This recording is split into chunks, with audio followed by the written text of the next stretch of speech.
পারমাণবিক বোমা থেকে ইরান কতটা দূরে? ইরানের বিরুদ্ধে যুদ্ধ শুরুর 4 সপ্তাহে মার্কিন প্রেসিডেন্ট ডোনাল্ড ট্রাম্পের উদ্দেশ্য বারবার পরিবর্তিত হয়েছে। তবে ইসরায়েলের সামরিক অভিযানে যোগ দেওয়ার ক্ষেত্রে তার প্রাথমিক লক্ষ্যের ব্যাপারে তিনি অটল ছিলেন, আর তা হলো ইরানের পারমাণবিক অস্ত্র কর্মসূচিকে স্থায়ীভাবে ধূলিসাৎ করা। ট্রাম্প সাহেবের মোট কথা, ইরান যেন কখনো পারমাণবিক অস্ত্র হাতে না পায়।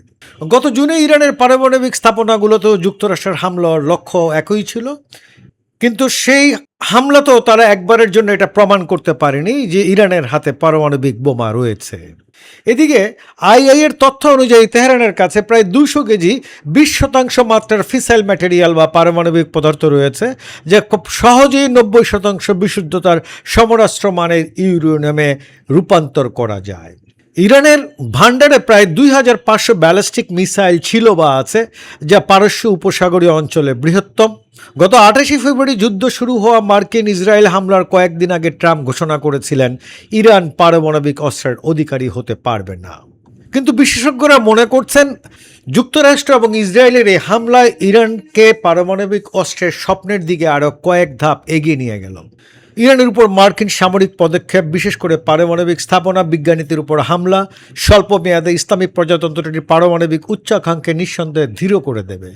অস্ট্রেলিয়ান ন্যাশনাল ইউনিভার্সিটির ক্রাফোর্ড স্কুলের centre for nuclear non proliferation and ডিসআর্মামেন্টের মহাপরিচালক এবং এমিরেটস অধ্যাপক রমেশ ঠাকুর টাইম ম্যাগাজিনকে বলেছেন, ইরানের জন্য পারমাণবিক অস্ত্রই এখন একমাত্র জিনিস যা তাদের শাসন ব্যবস্থা টিকে থাকার নিশ্চয়তা দেবে।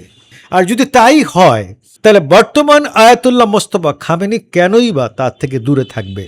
অনেক বিশ্লেষকের মতেই ইরান হয়তো যথার্থভাবেই সেই অর্জনের কাছাকাছি পৌঁছে রয়েছে। কিন্তু যুক্তরাষ্ট্র এবং ইসরায়েলের যে আক্রমণ ইরানের বিরুদ্ধে, সে আক্রমণ ইরানের পারমাণবিক কর্মসূচি যুক্তরাষ্ট্র এবং বিশ্বের জন্য হুমকি হয়ে দাঁড়াবে, এই যুক্তি আর মানা যাচ্ছে না।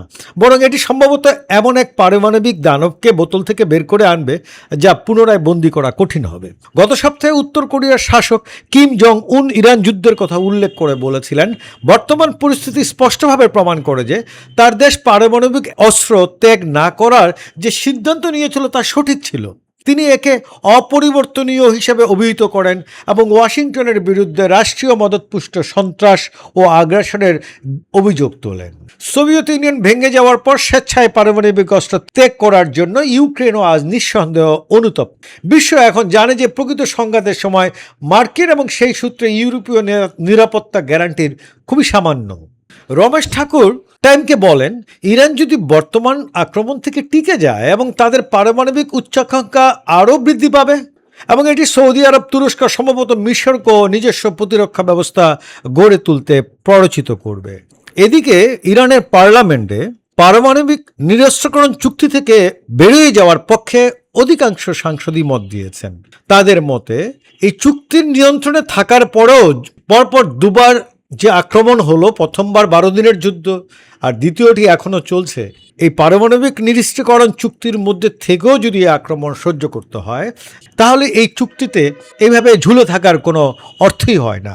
অর্থাৎ ইরানের ধর্মীয় নেতার মনোভাব সব কিছু মিলিয়ে একটা জিনিস পরিষ্কার হয়ে যাচ্ছে যে তারা এই চুক্তি থেকে বেরিয়ে আসবে। আর এই চুক্তি থেকে বেরিয়ে আসার মানেই হলো বিশ্বাস্য অনেকের মতেই যে তারা পারমাণবিক বোমা তৈরির লক্ষ্যে দ্রুতই এগিয়ে যাবে।